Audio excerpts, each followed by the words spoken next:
This conference will now be recorded. We hope so. I don't know what happened there.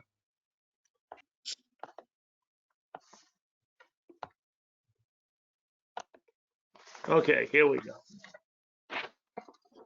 As chair of the Tilton Conservation Commission, I find that due to the state of emergency declared by the governor as a result of COVID-19 pandemic and in accordance with the governor's emergency order number 12, pursuant to Executive Order 2020-04, this public body is authorized to meet electronically.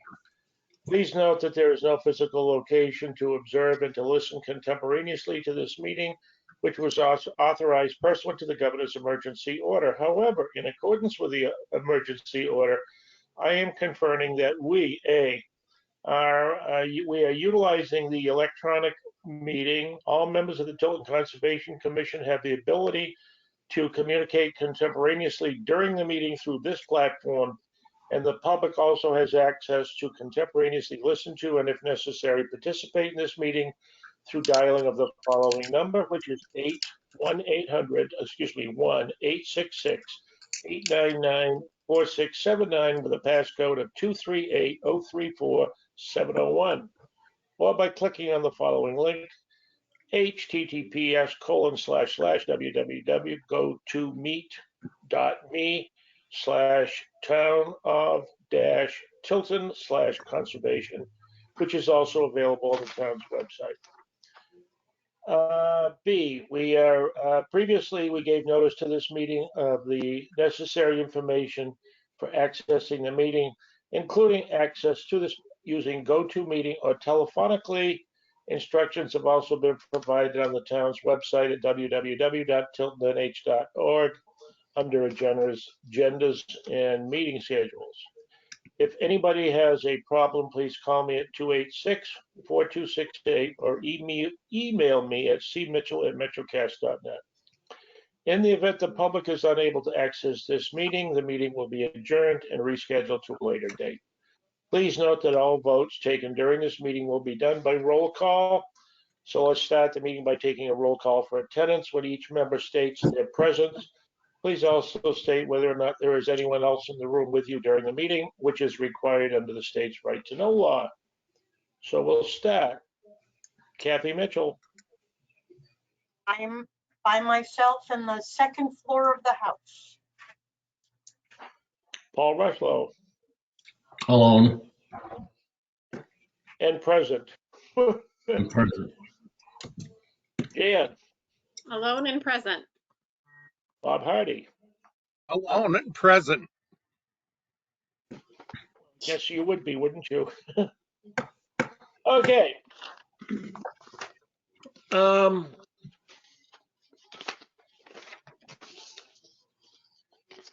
our agenda, the first item is minutes from the April 19, 2021 meeting. I believe you all have copies of that. Yes. Is there anyone who would like to move adoption of the minutes? I'll move to adopt the minutes. Okay, moved by Bob Hardy. Is there a second? Yeah, I'll Seconded by Jan Landry.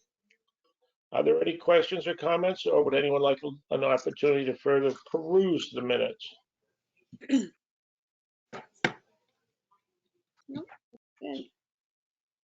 Okay, seeing no one, then I'm going to go ahead and call for a roll call vote. I'll start with Bob Hardy.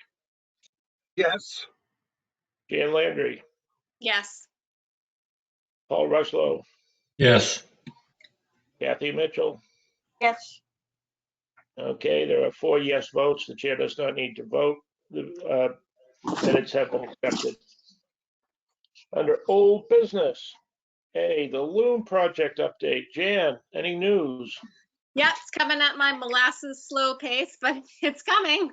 So the article, I've been talking back and forth with Becky Samola. She's a biologist with Audubon. So the article will be published in the New Hampshire Bird Records.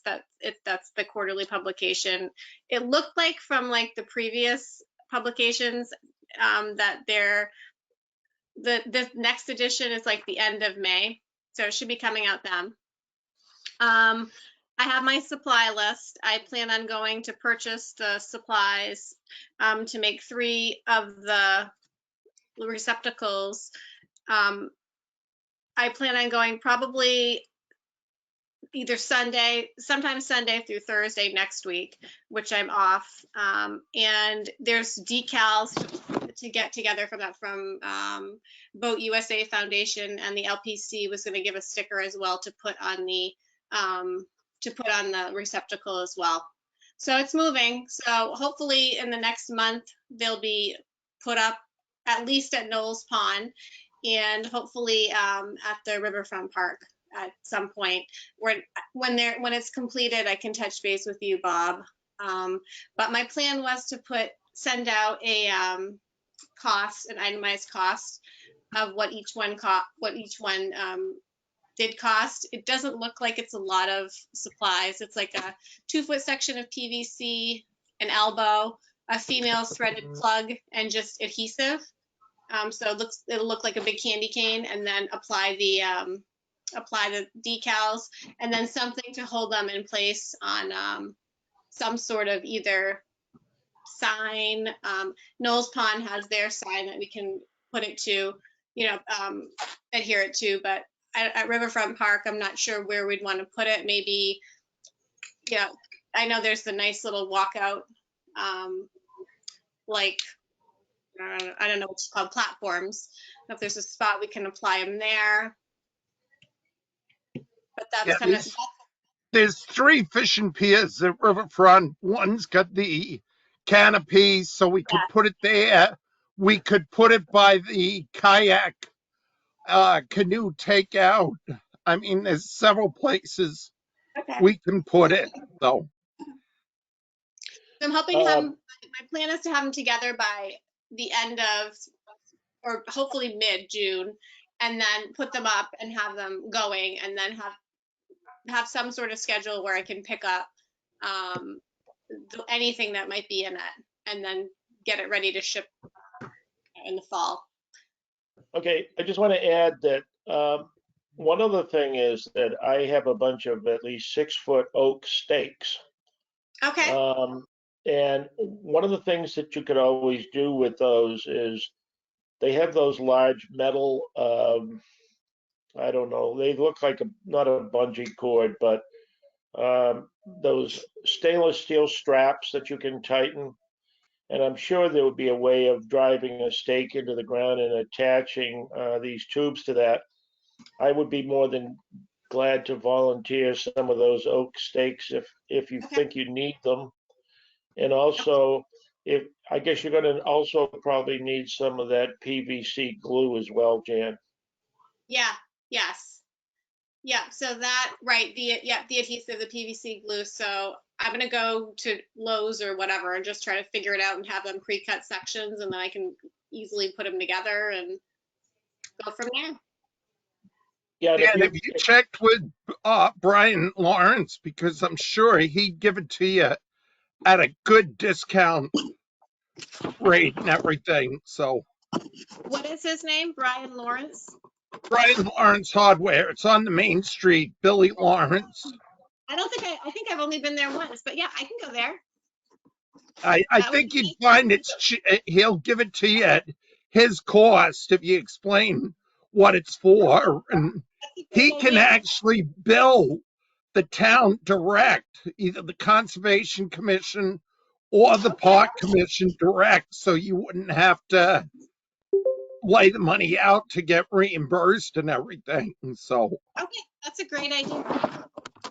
Yeah, I will. That's where I will go then. I'd rather keep it local. If it's be a local project, I think that'd be a lot better.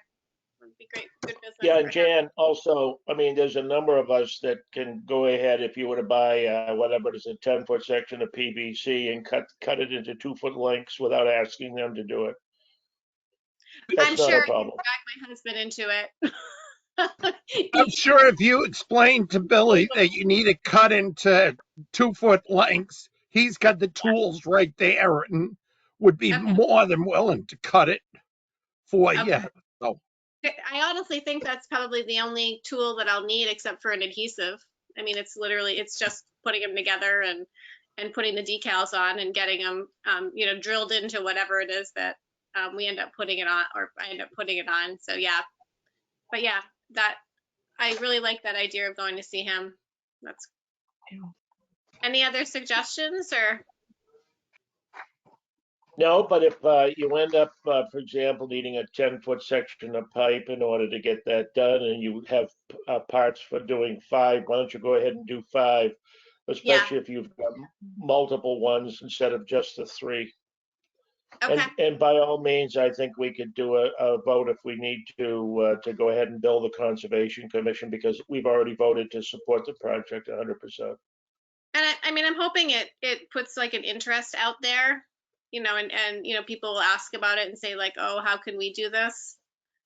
Because I know that Fish and Game really wasn't receptive to it. I know you talked to them, Jim, and they were kind of like, meh, not. And that was the response I had from the LPC too, that they weren't really, I don't know if they just didn't want to get into another project or whatever, but they really weren't on their boat launches. So maybe if, they saw that it had a positive response in different spots in New Hampshire, that they might be willing to sponsor something or kind of encourage people to do a project like this in their own community.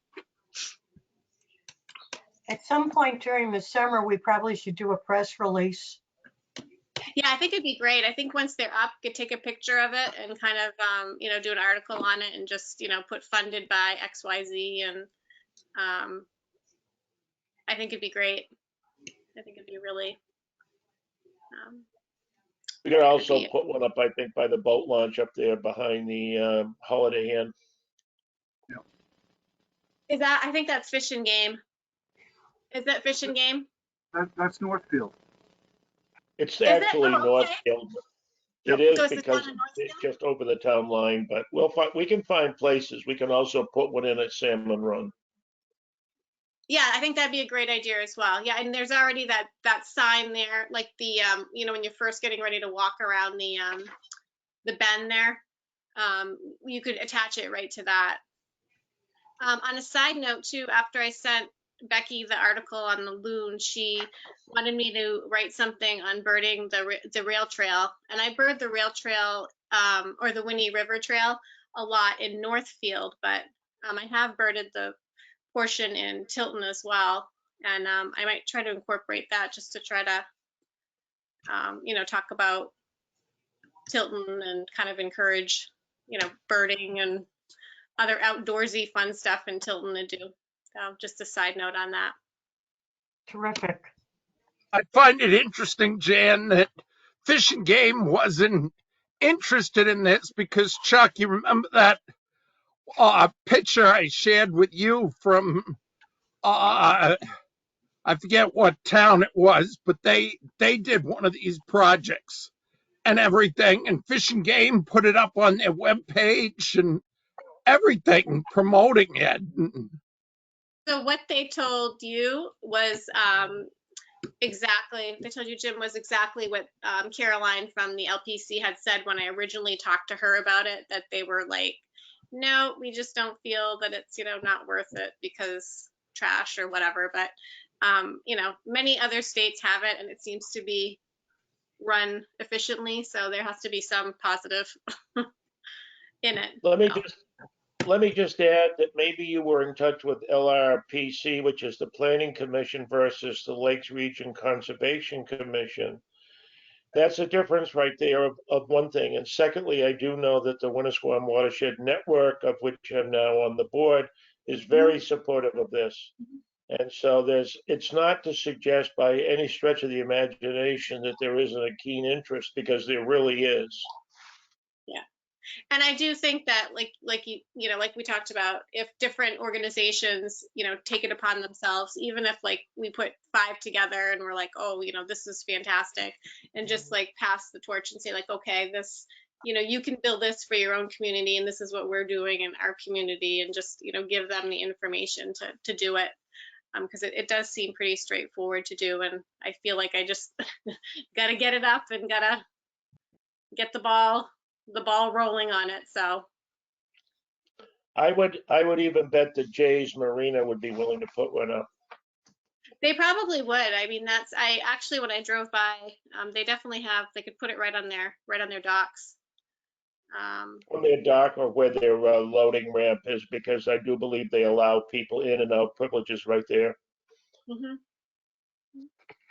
Okay, anything else on this? Not on my Okay, end. yes, Jan. Oh, I just said not on my end. Okay, thank you.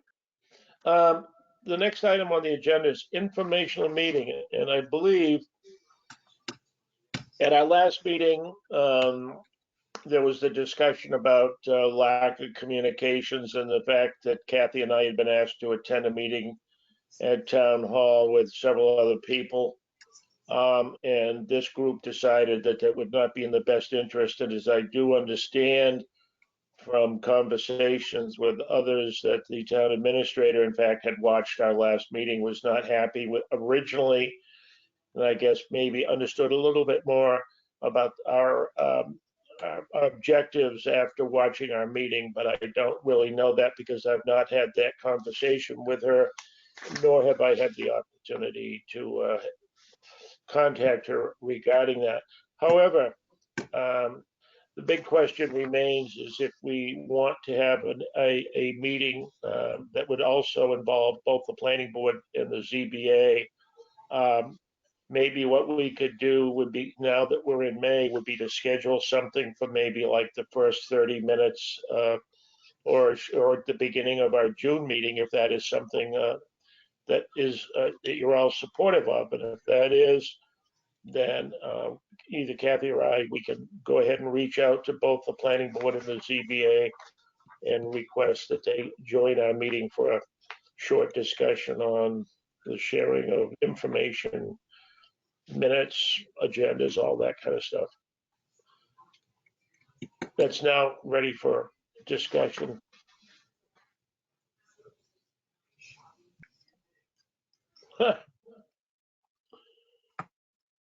I've heard that silence is golden, but Silence means assent. I think it's a pretty good idea. I mean, I do too. I don't really feel super knowledgeable about all the other committees, within the town. So I think it'd be great to learn more about them and just to try to coordinate working together with them. I think it's been easy to be critical without really understanding what the responsibilities that the other boards have, just as they can be critical of us, because anybody knows what the Conservation Commission does. I agree, Kathy. I don't think any of the boards really know what the other boards do, what their responsibilities are. So I'm just wondering if a virtual meeting will work for this, or if we should try to hold a meeting outside somewhere or so forth. And I don't know which way we'd get better response. Are most just other, I'm go sorry. ahead, Jan. I just say, are most other committees still meeting virtually, or are they meeting in person? Do we know? I think they're mostly virtual right now. Yeah, I know all my work meetings are virtual. I know the Park Commission, our last meeting, we met in person, but we met at Riverfront Park so that we could space out everything. So My only thought was if unless we have a space, because theoretically, if you look at the Conservation Commission, we have, including the alternates, we have 9 members. I believe the ZBA is now up to a full complement of 5, and I believe there are 6 or 7 on the planning board, including the representatives from the select board. That is quite a substantial group. if we were to be meeting outside, the ability for us to all gather, the time involved in commuting back and forth to the meeting, and all being able to have being in an outdoor environment, being able to all be able to hear while you're safe distancing is not going to be easy. I would suggest if people are amenable that we try to offer this and try to block out, let's say 30 minutes in the first half hour of our next meeting, unless there's something of an emergency that would come up that would dictate that we needed to have someone who was presenting a project that we might want to put on first. Other than that, I think to have that meeting, I think would be very valuable. I think the other benefit, Chuck, of having a virtual meeting is that someone can be moderator and control and keep the meeting kind of on track so that that each other board could have specific time to talk and you could keep the questions down until the end, as opposed to having people maybe jump the gun and get a little put in some repercussions that shouldn't be there until we know what it is that they're doing. Helen volunteered to run the meeting. I would also add, with safe distancing and giving I would suggest that the chair or vice chair from each of the various boards get an opportunity to give a short presentation and then open it up to questions. But you're right, Jim, that having it moderated by someone would be a good idea, and I'm sure that Helen would do that. How about if, without a motion, without objection, we will go ahead and approach the other boards and commissions, the other two other boards rather, to join us for this session. And I would put together before, how about within the next 2 days or 3 days, I'll send an email out with a communication that we would be sharing with the other boards, and basically trying to suggest that we want to talk about communication responsibilities and whatever. I mean, we'll narrow it down to like 3 points and go ahead and then try to get that out and see what happens, and try to see if we can get each of the other boards to get not only a communication, but some kind of a commitment to joining us. Sounds good, Chuck. Okay, then let's just go ahead and move on to the next item. Under new business. Yeah, we got a very nice email about a week and a half or so ago from the land use office about the ZBA meeting, which is being held tomorrow night. I'm assuming, or at least I'm hopeful, that all of you have had a chance to at least look at the various properties involved. One of the prime issues that may have come up there is that two of the properties, or a couple of those properties, we've already had input on. For example, the property on Colby Road that we were in the interest of purchasing. They want to be able to put a septic system in within far less than 125 feet, which is the town ordinance, from wetlands. We got that property right across the street from the middle school that we went in and looked at to purchase for access to Buffalo Park, primarily for the school district and so forth.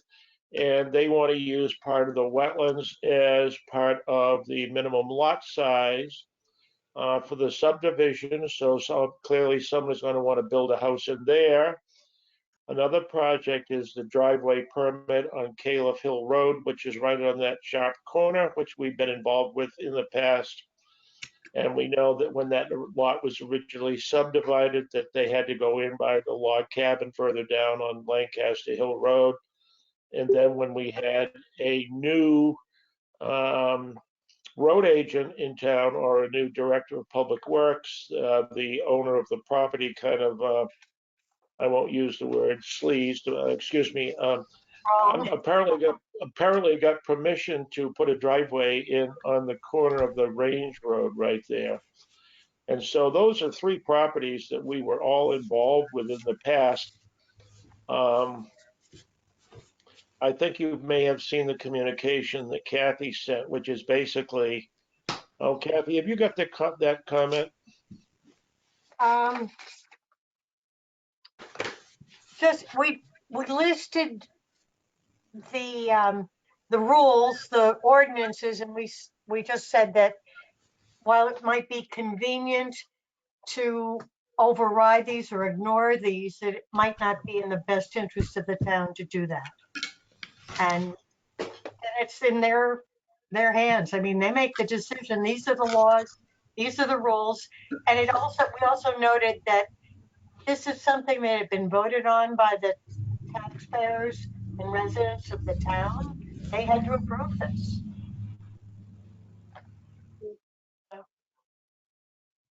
Anybody got any comments about any of those that they would like to offer their 2 cents worth? Hi, John. Yeah, don't take a nap after work. At any rate, if we had commented on any of the properties that we were looking at investing in, I think it would have been quite inappropriate. So I think it's in the hands of the ZBA. Anything Kathy, else? you did forward your letter to them, correct? I did, and I'm also going to just check with one of the board members to make sure that he or she received it. Okay.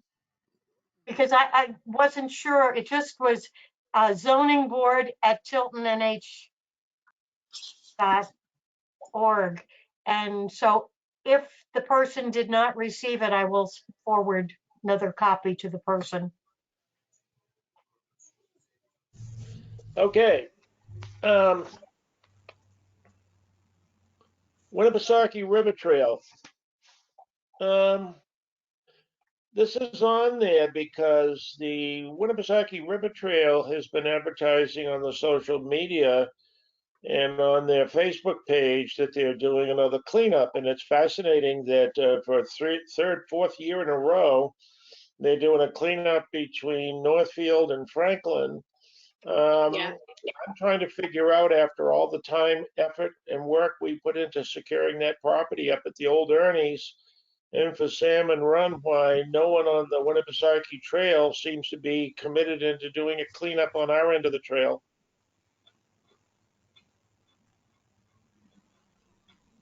I noticed that too, Chuck. I was curious about that. And I happen to have been appointed to be on this trail advisory committee, but I want to make it totally clear that the only purpose for the trail advisory committee was to oversee the funds that might be needed if there was any kind of an emergency and that they needed money for repairs or something to the trail. It had nothing to do with what the fact is that the Winnipesaukee Trail Group is just, I mean, they're not doing anything in Tilton. I don't know why, but anyway. I personally would have no problem going with, I mean, someone, I don't know if anybody is interested. I mean, I had just cleaned the other, the portion between Northfield and not Franklin, but up more, like between the, I guess it's all Northfield. It is Northfield and Franklin then. Yeah. So that section, like just myself with garbage bags, not this year, but last year. I mean, if somebody, I mean, I don't mind doing that myself, but if somebody wants to come with me one morning and do like a couple hours, I mean, I would be happy to do that. I pretty much walk every day. And I mean, weekdays work for me, but just throwing it out there. But it's pretty dirty. I mean, it's I know when I walk the section that you're talking about, Chuck, there's always trash everywhere. It's actually kind of sad. It Well, I is. guess my big question again is it reflects back on the Winnie Trail group. Yeah. You know, we're the ones that stuck our neck out. We're the ones who bought the property in order for them to get that thing completed. And now that they've done that, there seems to have been no one that I can see that's been putting forth an effort. In addition, I have no idea where Rick Silverberg is these days because we have those tags that had the mile markers on them Really. or whatever, and those have never been put out. So it's sort of like once they got the property, they've kind of abandoned our side of it, which is not very pleasing to me. It's a beautiful spot. And I mean, I meet a lot of birders. And I mean, I've told you guys, I've seen deer out there. I've seen bobcat. I've seen several, there's always warblers coming through that are, on the other important birding lines that people do. It's loaded. There's a bald eagle in there too. Yeah, Wow. I've seen him on the from the salmon run section. I've walked there a couple times and he's kind of swooped down over the river. But I mean, there's a lot of stuff there. The potential is huge, really. Anyway. How about, Jan, if you email us a day that works for you, and if anybody can meet you at that time, that will be great, and we'll get back to you. Okay, that sounds fine. And know, in the meantime, I was going to just say, in the meantime, I will try to email or communicate with Eliza. I don't know if she is still on that group, but if she is, maybe she could lend us a little bit of information about what's happening. I had emailed Rick Silverberg more than once about getting those markers out on the trail, and that never happened. So I really am I'm at a loss. So, but we'll try. Wasn't Ken also in that group? Yeah, Ken Norton, I think, too. Okay, well, I'll also, when I communicate, I'll copy both both Ken and his wife, Lauren. I don't have GPS capacity, but if I suppose that those mile markers are located on some plan with a GPS coordinate. So, in theory, if we've got the markers, we could install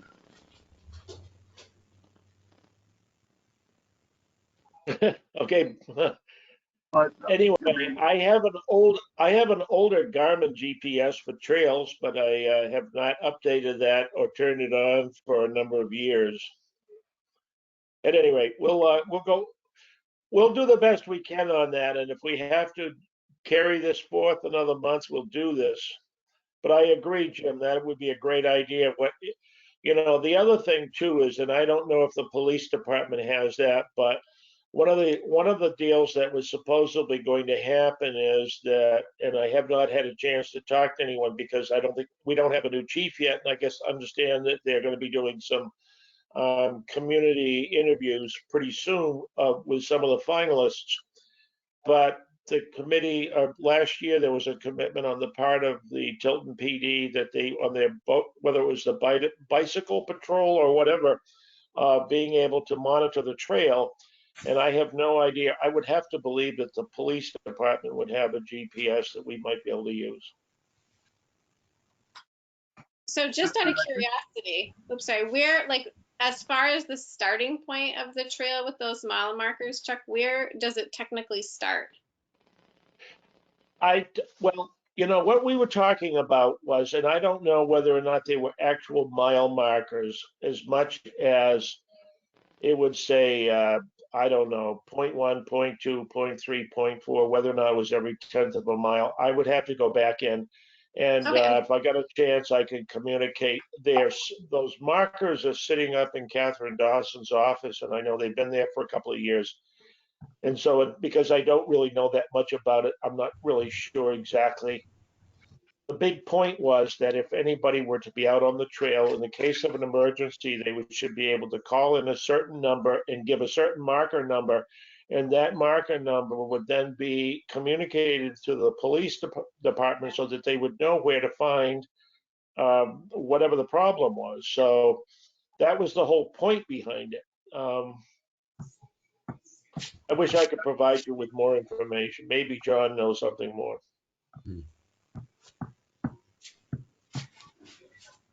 So, Go ahead. yeah, by the way, my son and his longtime girlfriend, they went and cleaned the trail up from Morrison Ave up to Burger King, and they got tons Wow, of trash bags full.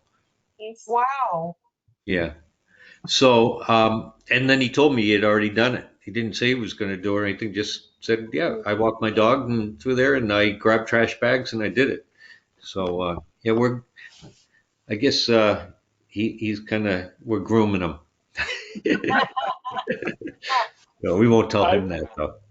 I would Now, like to, on the, John, I want to suggest that the Conservation Commission, with everyone's approval, send Ryan a letter of thank you, and maybe I'd even like to send it to the Sun. I agree. I would make a motion that we call him Citizen of the Month or something, and post that on our website or something along those lines. yeah, I'll find out who helped him so Yeah, that get us nobody the gets left out. information, and we'll take care of doing a little publicity on that because that's terrific. Thank you. Yeah, we'll get the dogs' names too, and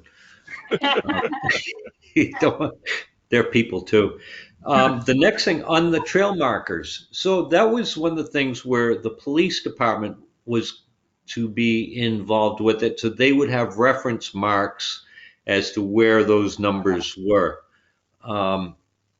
And then just, with all the things going on, it just kept getting pushed off and pushed off. I think, as Jim was saying, where would we start? And I think the starting point would be in Tilton, where it goes over somewhere around Salmon Run, because that's like where it first becomes obscure on the Tilton side. Maybe we should start at the far end of it, so that if we got it numbered all the way down, then they could continue on the Northfield side. But I don't know how relevant it is in trying to include them. But I could get one of those wheels that you push it along and it's got the wheel, clicks off the distance. If we found out how many markers there were and then determine if there are enough, I could get the wheel and we could do it. And I think they have holes in them. We could use some of that aluminum wire that they use for like chain link fences, put them up and put them right on it and just grab them and do it. I've also got some more aluminum nails that I had bought for Bob at one point. Remember, you were going to put up those trail markers. Yeah. So long as you use the aluminum nails, they could also be put up on trees, John. So if we it's can not also, on the track, for the yeah, fenced area. we could also buy some extra wire and stuff, and I'm sure we've got plenty of sufficient funds in our budget. So we had a map that showed the roads and other reference type points. So as we marked them, we could put, how many feet it is and then what number that is, so we could turn it over to the police department. Sounds good. Paul's got a question. 100-foot cloth tape too. Plus, I've got probably 20 some odd pounds of aluminum roofing nails left from a job. So, as Chuck, if you run out of nails, I got plenty. That sounds great. Anything else on the Winnipesaukee Trail? I think we need to, I will still try to, I see Paul. Yeah, just a comment, Chuck. We could mark the section that goes through Tilton, but it would be nice if it was continuous along the whole length of the trail. But it's enough of a logistical problem getting our section done. But it would really be nice if we went all the way from Franklin through Tilton and then up as far as the trail goes into Belmont or Northfield. Because that way That way, if something happened, with necessarily just on our little section, they could have a whole overview of everything. I would just add that I believe those markers were a part of the original deal on when the trail, when they made the arrangements for the purchase of Salmon Run or Ernie's. And so those markers I know have been around for a long time. And I do know at one point that Rick Silverberg was really into that, as well as other members of the trail committee, his trail committee. So what we'll do is we'll try to communicate with the trail committee and find out if there's anybody that wants to do anything. Otherwise, we're going to have to start doing something on our own. And I agree. It will, whatever mechanism we use, we need to get something done and hopefully get it done within the next 2 months. I say Chuck, 2 can you months get us because a picture of those trail markers so we know if they're like every mile or if it's tenths of a mile? Or well, okay, that brings up one more point. Remember when Eliza was our secretary? We had filing cabinets at town hall, and at one point we had them all locked because some of our files had gone missing. Mhm. Well, Kathy has been secretary since Eliza left, and look at almost every file that's existed between then and now is here at our house and needs to be. So we're trying to get into those filing cabinets, and guess where they're located? In Catherine's office. And And I know I've been lately communicating with Gail about whether she has a set of keys, because I remember at one point Eliza gave me some keys and I have no idea where they are, and it's been years. So one of the things that we're going to need to do is to get to the filing cabinets, number one. If we can get into them, that's terrific. If not, then we're going to have to contact Bob's Lock and Key or someone to go in there, put some new locks on that. Jim, I think I have the keys. really. No, there's a code on the locks.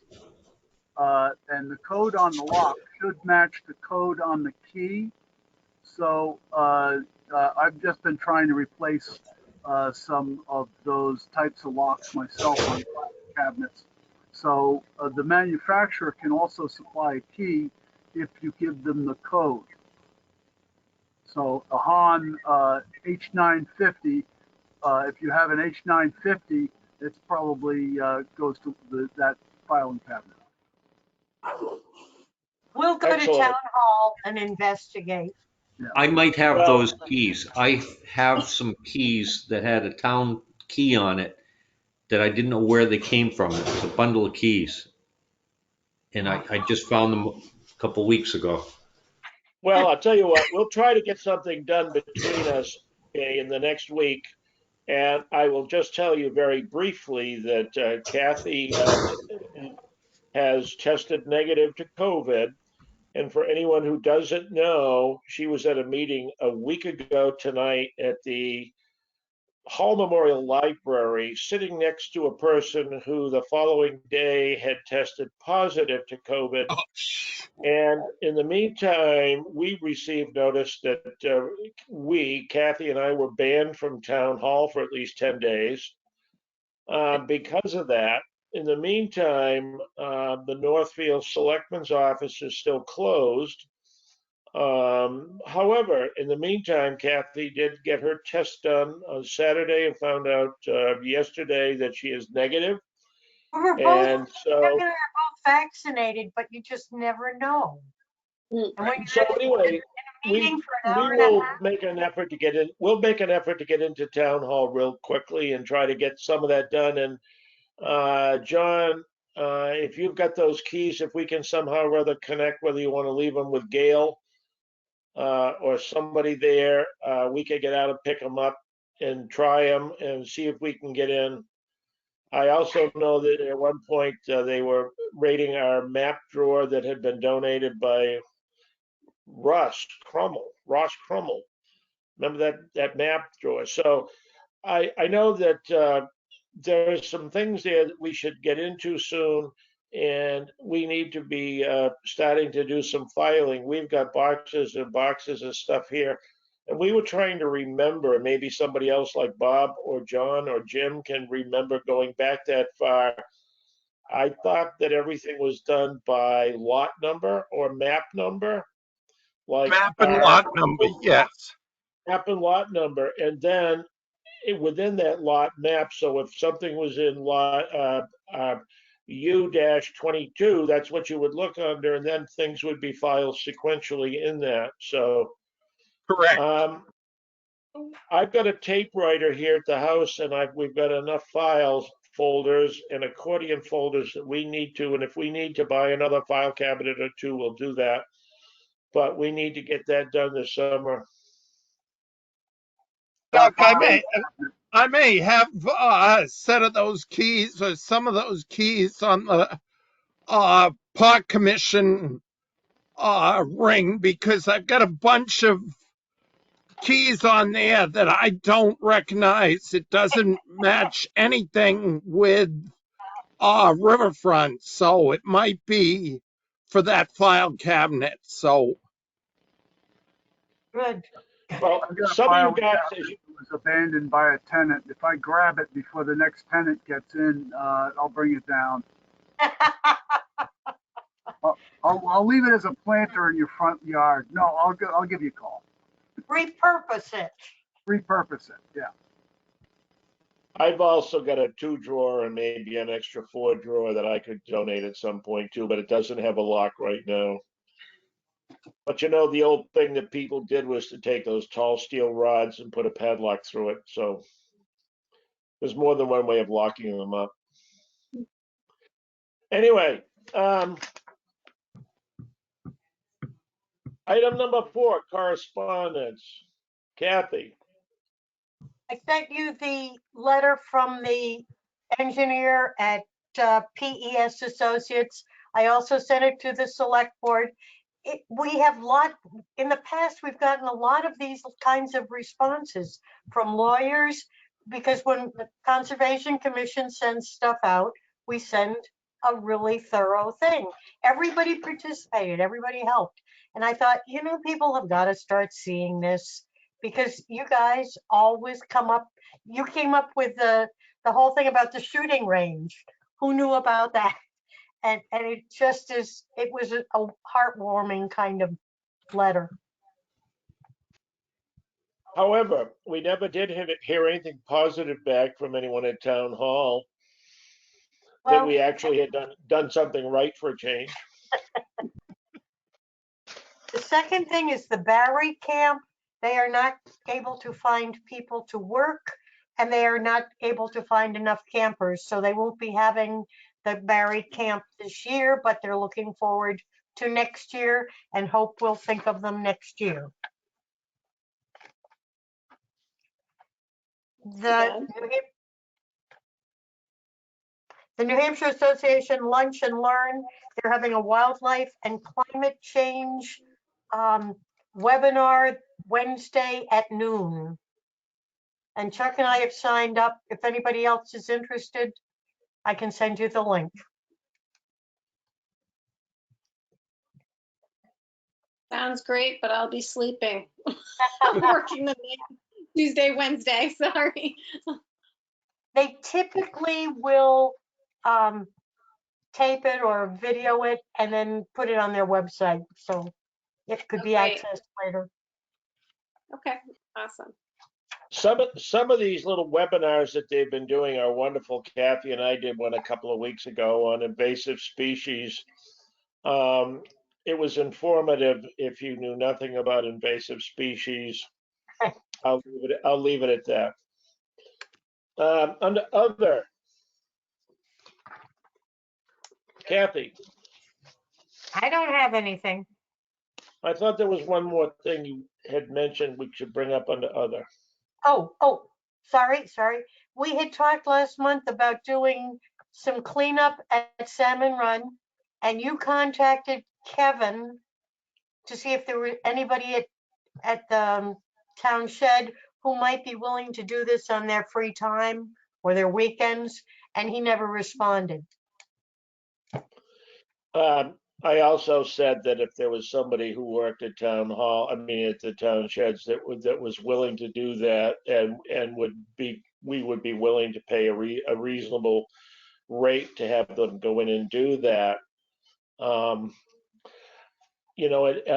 do believe at the last meeting I had suggested posting something on social media. I will tell you that our secretary is very weary of my asking or posting anything on social media about getting people, either volunteers or to be paid, to go down and work at Salmon Run. So I have hesitated to do that. Um, you know, I'll be honest with you, I would have no problem in paying someone 15, 20 bucks an hour to get down there and work and clean the place up. Part of the issue is the availability, and I don't know how to put that out there without, Kathy was saying today, well, maybe we'll get the bike kids in town to get down and do that work. If you've Or been an axe following murderer. if you've been following Facebook, you know what I'm talking about. I don't know, but we do need to get something done down there. And Kathy said today, well, maybe I'll get out on Saturday. Well, let me tell you what, I mean, we can always say, yeah, I can do it, but if I don't do it, sometimes it just doesn't get done. Anybody got any bright ideas, or so even not bright ideas, of how we can find someone to get on and do some work there? What about Helen's program, the prisoners? Would they be able to do something there? Good question.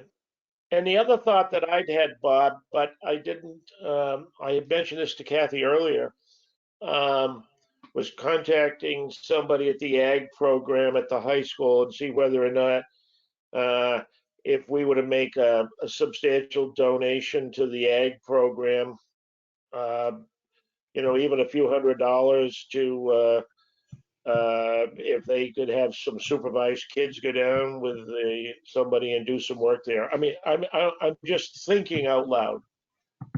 The ag program would be great, except they're tailoring everything down for the end of the school year. So they're booked between now and graduation. They wouldn't be able to do it. So maybe in the fall, but we want to get this cleaned up before then. So How about if Chuck Bob, contacts the prisoners through Helen, and then we'll go from there. I was going to say, the other thing I've seen on social media is a lot of new landscape companies that have sprung up in the area. I wonder if we contact one of them and see if they'd be willing to give us a price to do something. Bob, if you'll give me the names of any of these outfits that you think have sprung up, I would be more than glad to contact them. I guess my only question is a difference between contacting them directly and posting something under Tilton, Northfield, Franklin talking, and saying we're looking for a maybe we could do that and say we're looking for a licensed landscape company with liability insurance to do some work. Yeah, I think that'd be a good way to go. I mean, rather than, the problem with volunteers is they go down and they wouldn't know the difference between a plant and a weed. I'm not sure some of the landscape companies know the difference, but I would hope they would. So Well, maybe we could hire Paul to do it. one suggestion I would make is as a sort of a permutation of that would be if we contact them, offer them that they could put their sign out, because a number of these organizations have a sign that they're maintaining this beautiful spot, and that might be able to be something we can get a better price for, because that's That's 3 and 11. That's a well-traveled road. Good idea. Oh, Yes. did you want to say something? No. Okay, I'll tell you what, my idea was that if we could find some landscaping company, and Jan, I'll get right to you. If we can find a landscaping company that'd be willing to do it, I'm sure we could also hire Paul to get on and just, if he didn't do the work, just to at least supervise it. Yes. I thought that might work. Jan, did you have something to add? No, I was just scratching. Don't Hey, raise your listen. hand. You may have bought something. It's like an auction, right? You own Yeah, it now. that's right. Anything else? Well, I'll tell you what, this summer, we're gonna find a way to get everybody together and do a little barbecue up here at the house to make up for the lack of our seasonal December meeting. And I'm really very grateful for your attendance tonight, and it's a great group. I'm so happy and proud to be a part of it, really am. So if there's nothing else, then I would be glad to accept a motion to adjourn. I'll make that motion. Paul moves to adjourn. Is there a second? John? Again. Before you adjourn, Chuck, it looked like John had something to say, but he's muted. Oh, John's back. Yeah, I had the mute on there. I've got the names. Do you want me to just call you with them, or I can give them to you right now? Email them. Okay. And the dog's name too. Sounds good. You have a picture? Of the dog? No, of your son No. with a paper. The dog didn't make a deposit, did it, I don't John? think they have one, but yeah. Well, thank you very much. And there's a second, John. Okay, all those in favor, just wiggle your hands to adjourn. Okay, meeting is adjourned. Thank you very much. Thanks. Don't forget to turn the recording off, Chuck. Yeah, good night. This conference will now be recorded. Whoops. Nope. Stop recording.